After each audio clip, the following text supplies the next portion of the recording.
Kajian Kitab.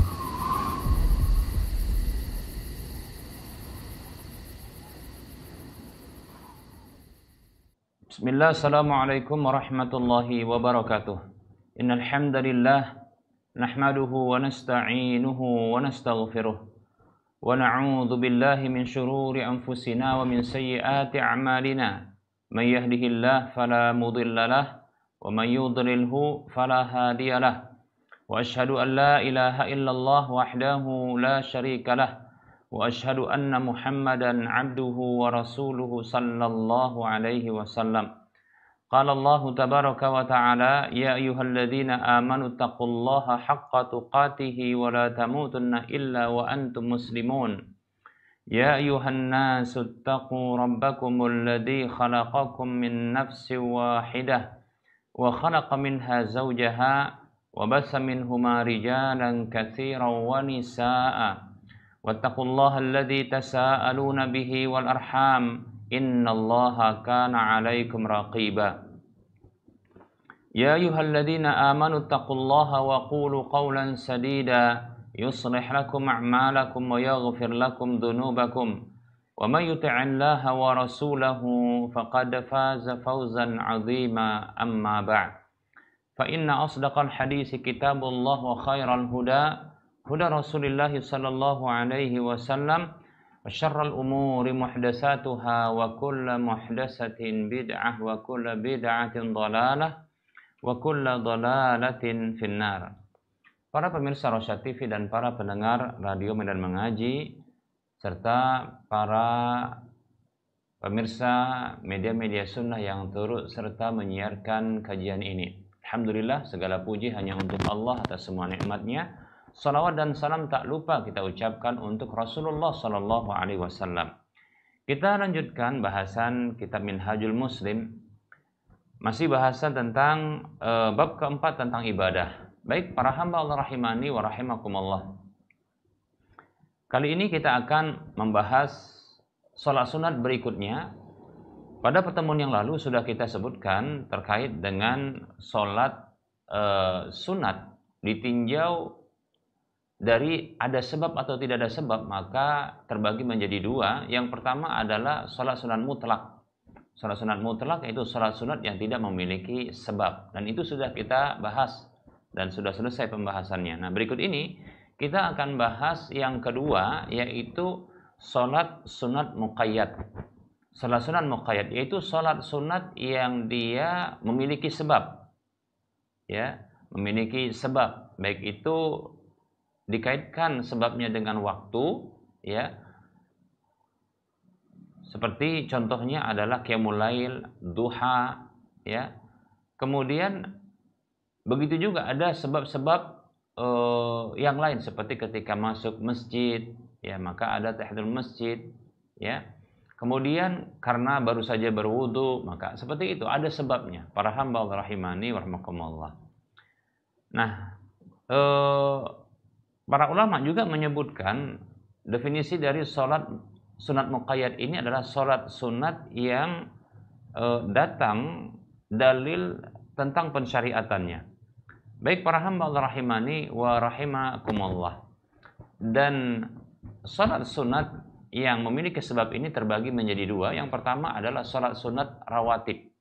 Kemudian yang kedua salat sunat ghairu rawatib. Salat sunat rawatib para hamba Allah rahimani wa rahimakumullah adalah salat sunat yang mengiringi salat fardu. Salat sunat rawatib adalah salat sunat yang mengiringi salat fardu. Yang 5, ya, termasuk adalah Jumat. Baik itu sebelum disebut dengan qabliyah atau setelahnya, ya, disebut dengan ba'diyah. Baik para hamba Allah rahimani wa rahimakumullah. Salat sunat rawatib. Baik para hamba Allah rahimani wa rahimakumullah. Nah, salat sunat rawatib para hamba Allah rahimani wa rahimakumullah ini terbagi juga menjadi dua, ya. Nah, sebagaimana secara umum salat sunat itu terbagi menjadi dua, dari sisi ditegaskan atau tidak ditegaskan, maka terbagi menjadi dua, yaitu yang pertama namanya sholat sunat muakkadah. Kemudian yang kedua adalah sholat sunat ghairu muakkadah. Sholat sunat muakkadah adalah sholat sunat yang ditegaskan, ditekankan untuk dia dikerjakan, ya, diberikan penegasan untuk dikerjakan. Kemudian salat sunat ghairu muakkadah, yaitu salat sunat yang tidak ditegaskan namun datang dalil untuk melakukannya. Para hamba Allah rahimani wa rahimakumullah. Nah, sebagaimana dalam salat sunat secara umum itu ada yang muakkadah dan ghairu muakkadah, ada yang ditegaskan, ada yang tidak ditegaskan, maka demikian pula dalam salat sunat rawatib ini, salat sunat yang mengiringi salat fardu baik itu sebelum maupun setelah salat fardu itu, ya, salat fardu yang 5. Nah, maka di sini juga ada yang ditegaskan dan ada yang tidak ditegaskan, ada yang muakkadah dan ada yang ghairu muakkadah. Baik para hamba Allah rahimani wa rahimakumullah. Para ulama mereka berbeda pendapat terkait dengan salat sunat rawatib yang muakkadah. Ya. Para hamba Allah rahimani wa rahimakumullah, ya, para ulama mereka berbeda pendapat, ya, terkait dengan salat sunat rawatib yang muakkadah. Pendapat yang pertama adalah pendapat ulama, ya, mazhab Syafi'i dan Hambali, yang mereka berpendapat bahwasanya salat sunat rawatib yang muakkadah itu ada 10. Itu ada 10. 10 rakaat maksudnya. Ya, yaitu 2 rakaat, ya, sebelum zuhur, 2 rakaat setelahnya. 2 rakaat setelah maghrib, 2 rakaat setelah isya, dan 2 rakaat sebelum salat subuh. Nah, ini berdasarkan hadis. Jadi para ulama mazhab Syafi'i dan Hambali, ya, mereka mendasarkan atau melandasi pendapat mereka dengan dalil yang diriwayatkan oleh Imam Al-Bukhari dan Imam Muslim. Tentunya hadis ini hadis yang sahih dari Abdullah bin Umar radhiyallahu anhu, beliau mengatakan, "Hafidtu min Rasulillah sallallahu alaihi wasallam," atau hafidtu anin Nabi sallallahu alaihi wasallam 10 raka'atin. Aku menghafal dari Nabi sallallahu alaihi wasallam ada 10 rakaat. Raka'ataini qabla dhuhri wa raka'ataini ba'daha. 2 rakaat sebelum zuhur dan 2 rakaat setelahnya. Wa raka'ataini ba'dal maghribi, 2 rakaat setelah maghrib. Wa raka'ataini ba'dal isya'i, 2 rakaat setelah isya. Kemudian wa raka'ataini qabla salati subhi, 2 rakaat sebelum salat subuh. Hadis riwayat Bukhari Muslim. Nah, ini menurut ulama mazhab Syafi'i dan Hambali, bahwasanya yang salat sunat rawatib yang muakkadah itu ada 10 rakaat. Ya, 2 rakaat sebelum zuhur, 2 rakaat setelah zuhur, 2 rakaat setelah maghrib, 2 rakaat setelah isya, 2 rakaat sebelum subuh. Adapun, ya, salat sunat rawatib selain daripada ini, yang 10 ini, maka disebut dengan salat sunat rawatib ghairu muakkadah. Ya, jadi bagi ulama mazhab Syafi'i dan Hambali, ya, seperti contohnya adalah tambahan 2 rakaat, ya, sebelum zuhur, 2 rakaat tambahannya, ya, berarti kalau dia 4, 2 rakaatnya itu ghairu muakkadah. 2 rakaat setelah zuhur tambahannya, ya, dari yang 2 rakaat jadi 4 gitu, tapi 2 rakaatnya setelahnya itu adalah ghairu muakkadah. Kemudian sebelum asar itu ghairu muakkadah, sebelum maghrib itu ghairu muakkadah, sebelum isya itu adalah ghairu muakkadah menurut ulama mazhab Syafi'i dan Hambali. Adapun menurut ulama mazhab Hanafi, ya, salat sunat rawatib yang muakkadah itu ada 12. Ada 12, yaitu 4 rakaat sebelum zuhur, 2 rakaat setelahnya. 2 rakaat setelah maghrib, 2 rakaat setelah isya, dan 2 rakaat sebelum subuh. Jadi ada tambahan 2 rakaat, ya, dari 2 rakaat sebelum zuhur. Demikian. Sama seperti pendapat ulama mazhab Syafi'i dan Hambali, ya, hanya saja bertambah dia di 2 rakaat, ya, sebelum zuhurnya. Baik para hamba Allah rahimani wa rahimakumullah. Nah, untuk tambahan 2 rakaat sebelum zuhur sehingga menjadi 4 rakaat dari 2 rakaat yang sudah ada. Nah, ini berdasarkan hadis yang dikeluarkan oleh Imam Al-Bukhari dalam kitab sahihnya dari Ibunda Aisyah radhiyallahu anha, yang beliau mengatakan, kana Nabi sallallahu alaihi wasallam la yada'u arba'an qabla dhuhri. Dahulu Nabi sallallahu alaihi wasallam itu tidak pernah meninggalkan 4 rakaat sebelum zuhur. 4 rakaat sebelum zuhur. Demikian. Baik para hamba Allah rahimani wa rahmakumullah.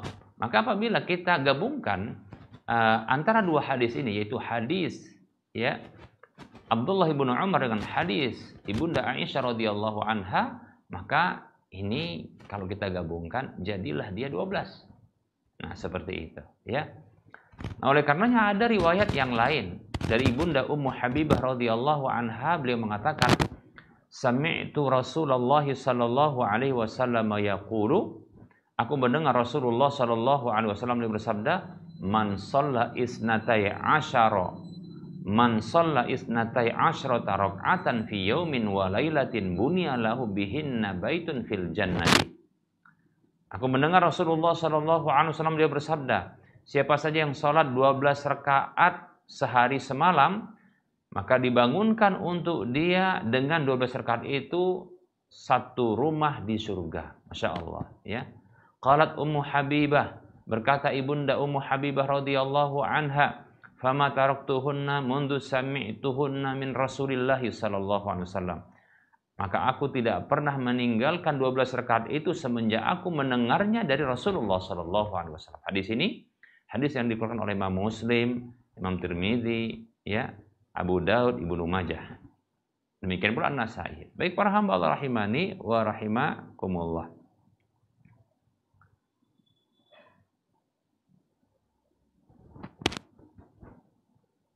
Nah, perhatikan para hamba Allah rahimani wa rahimakumullah. Ini 12 rakaat. Nah, bila kita pahami dari hadis yang sahih tadi riwayat Bukhari Muslim yang dari Abdullah bin Umar radhiyallahu anhuma, dan hadis yang diriwayatkan oleh Imam Bukhari dari Ibunda Aisyah radhiyallahu anha, maka ini mengisyaratkan 12 rakaat tersebut. Oleh karenanya kita dapatkan dalam riwayat Tirmidzi ada tambahan seperti ini, ya. Walaupun para ulama mereka berbeda pendapat, tambahan ini, ya, sebenarnya adalah mudraj, tambahan, ya, bukan dari hadis Nabi SAW. Sepertinya ini adalah pendapat dari perawi, ya, yaitu arba'an qabla dhuhri, 4 rakaat sebelum dhuhr, wa raka'ataini ba'daha, 2 rakaat setelahnya. Kemudian wa raka'ataini ba'dal maghribi, 2 rakaat setelah maghrib, wa raka'ataini ba'dal isya, 2 rakaat setelah isya, wa raka'ataini qabla salatil fajri, 2 rakaat sebelum salat fajar, salat subuh. Baik para hamba Allah rahimani wa rahimakumullah, ini pendapat yang kedua, ya, bahwasanya salat sunat muakkadah, salat sunat rawatib yang muakkadah itu ada 12. Ini pendapat ulama mazhab Hanafi. Adapun ulama mazhab Maliki, ya, maka berpendapat bahwasanya tidak ada batasan untuk jumlah rakaat salat sunat rawatib menurut mereka. Bahkan cukup, ya, 2 rakaat saja di setiap waktu itu sudah bisa menghasilkan atau mendapatkan, ya, keutamaan. Demikian. Wallahu taala alam. Ya. Itu menurut ulama mazhab Maliki. Baik para hamba Allah rahimani rahimakumullah. Adapun menurut ulama mazhab Hanafi yang mengatakan salat sunat rawatib yang muakkadah itu ada 12, maka sisa dari yang kita sebutkan itu disebut dengan salat sunat ghairu muakkadah. Demikian. Dan dari sini maka kita bisa pahami, ya, bahwasanya salat sunat sebelum sebelum asar, sebelum maghrib, sebelum isya. Nah itu menurut ulama mazhab Hanafi, kemudian Syafi'i, Maliki, ini adalah ghairu muakkadah. Ya, tidak ditegaskan.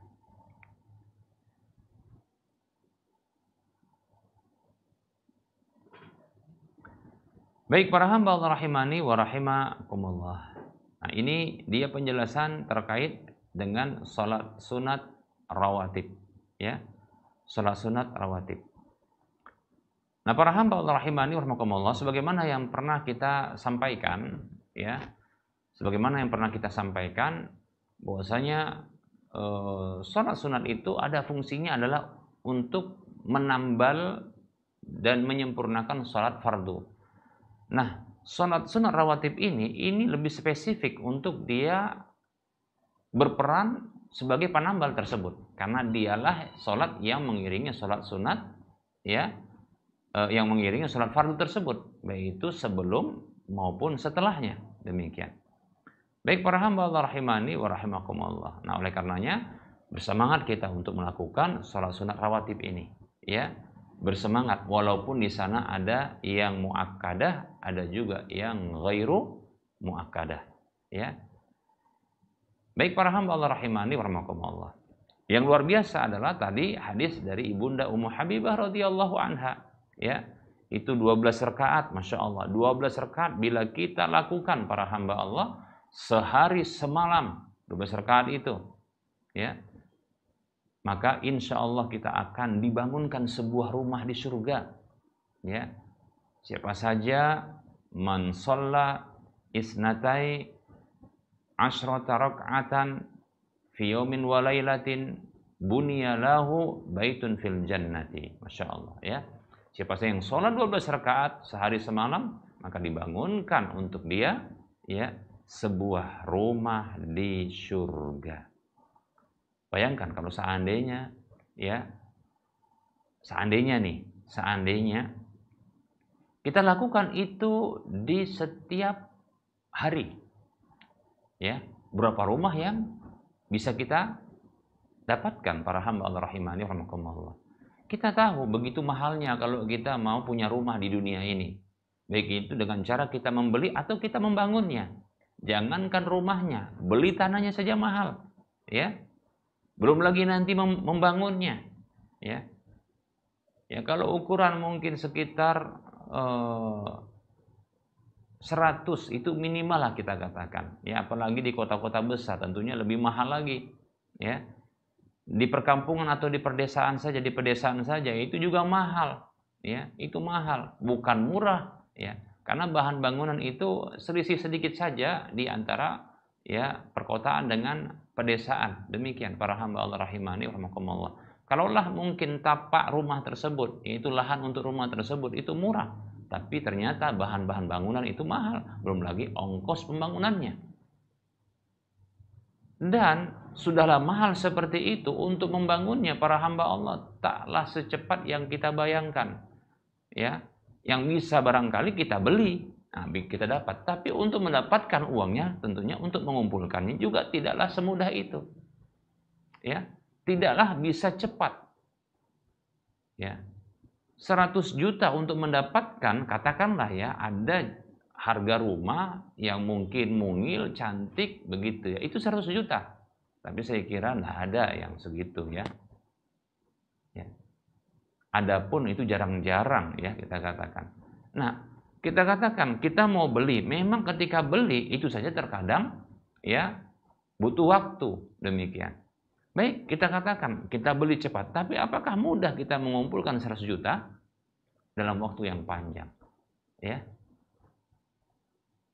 Kalau bisa mungkin dalam 1 bulan kita kumpulkan, itu 1 bulan. Nah, ini para hamba Allah rahimani wa rahimakumullah. Untuk kita mendapatkan sebuah rumah yang istimewa, tentunya rumah yang terbaik kita katakan, di tempat terbaik yang kekal abadi selamanya, ya, yang tidak akan hancur, ya, kecuali kalau kita emang menggugurkan amal-amal kita sendiri. Na'udzubillah min dzalik, ya. Nah, ini kalau dibangunkan sebuah rumah di surga, waktunya cepat, cuma sehari semalam. Sehari semalam. Apa modalnya? Apa modalnya? Sholat doang. Hanya sholat saja. Ya. 12 rakaat. 12 rakaat. Anda silakan milih 4 rakaat sebelum zuhur, 2 rakaat setelahnya. Ya. Kemudian 2 rakaat setelah maghrib, 2 rakaat setelah isya, 2 rakaat sebelum subuh. Begitu selesai dikerjakan, maka dibangunkan sebuah rumah di surga. Masya Allah. Cuma sehari semalam. Bahan bakunya sholat. Modalnya cuma sholat. Kira-kira gitulah. Modalnya sholat. Para hamba Allah rahimani wa rahmakumullah. Kalau bangun rumah di dunia ini, modalnya duit. Kalau mau dapat duit, kerja. Kalau nunggu hadiah, mimpi kita katakan. Mimpi dulu baru dapat. Ya. Kita ngumpul dulu. Ya. Ada kalanya harus beli lahan. Ada kalanya terkadang kita mau bangun, itu mau berapa hari lagi. Kita katakan secepat-cepatnya ya membangun rumah itu, ya itu paling tidak 1 bulan lebih. Demikian. Kalau mau bagus 3 bulan. Demikian. Itu pun keroyokan. Para hamba Allah rahimani wa rahimakumullah. Anda cukup butuh hanya 1 hari 1 malam saja, sehari semalam, untuk bisa mendapatkan sebuah rumah yang seperti istana, rumah terbaik, di tempat terbaik. Anda kerjakan di dunia ini. Cukup sehari semalam saja. Apa modalnya? Sholat 12 rakaat sehari semalam. Baik para hamba Allah rahimani wa rahmakumullah, selamat beramal. Ya, selamat beramal. Baik para hamba Allah rahimani wa rahmakumullah. Barangkali ini materi yang bisa kita sampaikan. Nah, insyaallah ta'ala pada pertemuan yang berikutnya kita akan bahas rincian dari sholat rawatib tersebut. Rinciannya insyaallah ta'ala kita akan merincinya insyaallah ta'ala. Ya. Yaitu rawatib untuk sholat zuhur atau sholat subuh. Ya, rawatib untuk sholat zuhur, untuk sholat asar, untuk sholat maghrib, untuk sholat isya. Insya Allah kita akan bahas di pertemuan berikutnya. Semoga bisa memberikan motivasi kepada kita. Baik para hamba Allah rahimani wa rahmakumullah. Nah, kita buka sesi soal jawab bagi para pemirsa yang ingin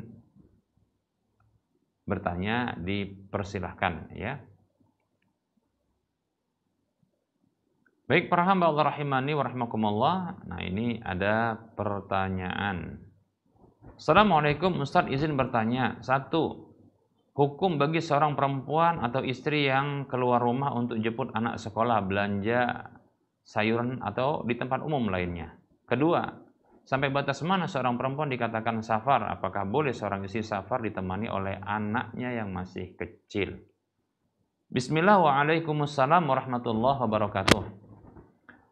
Seorang wanita yang keluar rumah, yaitu keluar dari rumahnya, maka kebolehan dia keluar rumah haruslah mendapatkan izin dari suaminya. Ya, seorang istri yang keluar rumah maka dia hendaknya minta izin kepada suaminya untuk keluar rumah. Ya, nah itu sebagai adab, ya adab, dan itu merupakan hak suami.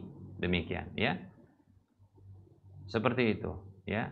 Nah, jika mungkin sang suami ada di rumah, maka ya silahkan menyampaikan itu dengan lisannya. Kalau di luar rumah, seperti contohnya mungkin di kantornya, di tempat kerjanya, maka silahkan mungkin ditelepon atau dengan mungkin chatting, WhatsApp, ya, atau media-media sosial yang lainnya untuk menyampaikan izin tersebut. Demikian, ya. Dan ini tidak mengapa, ya. Yang penting ketika keluar rumah, ya, kalau seandainya sudah dapat izin, nah itu harus ya menggunakan pakaian yang syar'i, pakaian wanita yang syar'i, yaitu yang menutup auratnya, ya, menutup auratnya keseluruhan tanpa membuka sebahagian, tanpa menutup sebahagian. Nah, contohnya bukan hanya pakai jilbab, lantas nanti pakai ketika keluar itu pakai kaos oblong dengan menampakkan aurat dari sikunya ya, sampai ke lengannya, ya, siku sampai ke pergelangan tangannya. Nah, seperti itu contohnya, ya. Atau dia contohnya pakai jubah, ya, jubah perempuan, tapi bagian kakinya jubah tersebut hanya sampai betis, kita katakan demikian, ya. Nah, ini membuka sebagian dan menutup sebagian ini tidak dibenarkan, ya, karena tetap ada aurat yang terlihat, tidak dibolehkan, ya. Jadi harus sempurna menutup auratnya. Demikian pula, ya, tidak transparan pakaian tersebut, tidak transparan, ya, tidak terawang demikian. Kemudian tidak ketat, pakaian tersebut tidak ketat sehingga membentuk, ya, aurat-aurat tersebut, ya. Demikian pula, ya, tidak memakai pakaian yang menarik perhatian lawan jenis, ya, seperti contohnya mungkin pakaian yang warna-warni, ya, atau pakaian yang menyerupai wanita-wanita kafir atau wanita-wanita fasik yang suka melakukan kefasikan, atau memakai pakaian laki-laki, itu tidak dibenarkan, ya, itu tidak dibenarkan. Kemudian juga tidak boleh berwangi-wangian yang menebar aromanya. Nah, seperti itu, ini terlarang. Kita nggak sebutkan dengan dalilnya karena begitu banyak, ya, kita hanya sebutkan poin-poin pentingnya. Nah, begitu juga tidak boleh ketika keluar rumah itu, walaupun sudah mendapatkan izin, nah itu nanti berdesak-desakan dengan laki-laki, ya. Nah, seperti itu tidak dibolehkan. Atau contohnya berduaan dengan laki-laki. Nah, seperti itu tidak dibenarkan, ya. Adapun kalau jemput anak sekolah boleh, belanja sayuran boleh insya Allah. Ya, apalagi belanja ini kan mesti ya untuk nanti masak di rumah, ya. Nah, seperti itu, ya. Jemput anak sekolah ya mungkin karena ketiadaan atau ingin mengirit biaya sehingga barangkali tidak menggunakan jasa antar jemput. Lalu apa? Ya dijemput sendiri, anaknya diantar jemput sendiri, maka tidak mengapa insya Allah taala. Yang penting tadi dapat izin kemudian memakai pakaian yang syar'i. Ya. Dan tata caranya juga syar'i. Begitu juga ketika ke tempat umum, ya, jangan sampai berdesak-desakan dengan para laki-laki atau menarik perhatian atau apalagi nanti berbicara, ya, dengan laki-laki yang tidak ada keperluan, malah, ya, dengan mesra-mesraan. Nauzubillah min dzalik. Baik para hamba Allah rahimani rahimakumullah. Adapun terkait dengan safar, maka safar, ya, menurut ulama mazhab Syafi'i dan sebagian Hambali, ulama mazhab Hambali bahwasanya safar itu dia dengan, ya, jarak 4 barid atau sama dengan, ya, 16 farsakh atau kurang lebih sekitar, ya, 85 kilometer. Nah, ini jarak tempuh safar. Kurang daripada itu maka belum safar, ya. Ketika sudah sampai jarak itu atau lebih maka itu adalah safar, demikian. Nah, seperti itu. Nah, apakah boleh ditemani oleh anak yang masih kecil? Kalau kecil ini dia sudah baligh boleh, tapi kalau belum baligh maka wallahu taala alam ini tidak dibolehkan.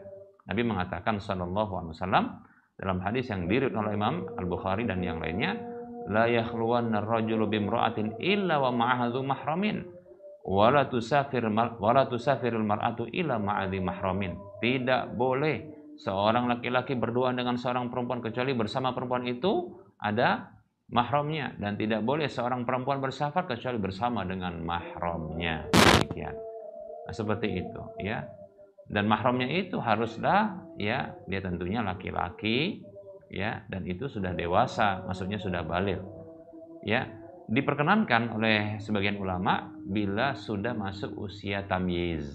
Wallahu a'lam, ya.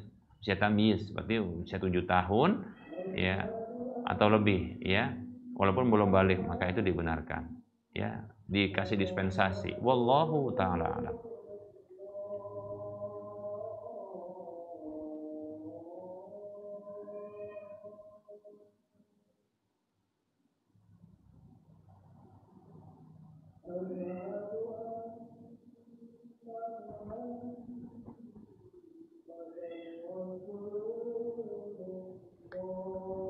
Baik para hamba Allah rahimani wa rahimakumullah, kebetulan sudah masuk waktu sholat zuhur untuk wilayah Medan dan sekitarnya. Kita cukupkan dulu kajian kita dan menjawab pertanyaan. Sebelum kita mengakhiri perjumpaan, seperti biasa kita memberikan motivasi kepada saudara seiman seluruhnya. Mari kita berdonasi, berinfak fi sabilillah untuk menyempurnakan pembangunan Masjid Al-Muwahhidin ya, sebagai Islamic Center di wilayah Medan dan sekitarnya, yang ini berbasis tentunya adalah pemahaman manhaj salaf ya. Nah, masjid ini sudah beroperasi atau sudah digunakan, dimanfaatkan untuk sholat 5 waktu, demikian pula kajian-kajian. Baik para hamba Allah rahimani wa rahimakumullah. Nah, kajian ini ya tentunya dengan banyak sekali. Nah, kalau kita menginfakkan harta ya untuk pembangunan masjid tersebut, sementara masjid sudah beroperasi, dimanfaatkan untuk ya ibadah dan kegiatan-kegiatan ilmiah, maka insya Allah Ta'ala kita akan mendapatkan pahala yang mengalir, dan minimal pahala tersebut di awal ketika kita mengeluarkan harta itu mendapatkan 700 kali lipat dari apa yang kita keluarkan. Dan tentunya karena ini pembangunan masjid, kita mendapatkan ya balasan insya Allah di surga dengan sebuah rumah yang dibangunkan ya disebabkan karena kita berinfak untuk membangun rumah Allah. Demikian. Silahkan transfer ke nomor rekening Bank Syariah Indonesia di nomor 71274855555 atas nama Yayasan Lajnah Dakwah Medan, kode bank 451. Semoga ya Anda termotivasi dan semoga bermanfaat. Untuk info lanjutan Anda bisa melihat informasi ini di layar kaca Anda ya. Ini saja yang bisa kita sampaikan. Insya Allah kita ketemu lagi di lain kesempatan. Mohon maaf atas segala kesalahan. Wassallallahu ala Muhammad wa ala alihi wa ashabihi ajma'in. Subhanakallahumma wa bihamdika asyhadu an la ilaha illa anta astaghfiruka wa atubu ilaika walhamdulillahi rabbil alamin. Wassalamualaikum warahmatullahi wabarakatuh.